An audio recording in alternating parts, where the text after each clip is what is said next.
Punan guys, ayan.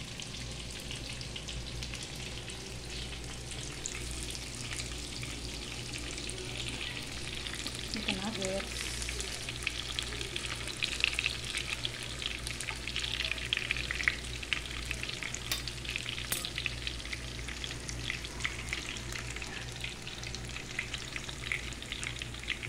Chicken nuggets sa mga alaga ko. Yung shrimps naman sa amin ni ano. Ayan.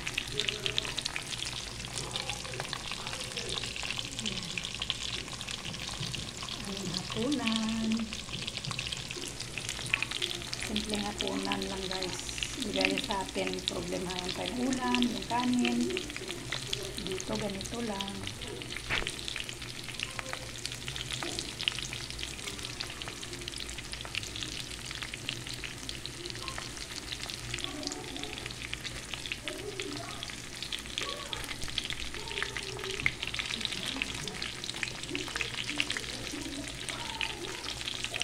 Ayan na guys, maraming salamat sa panonood. God bless. Ayan.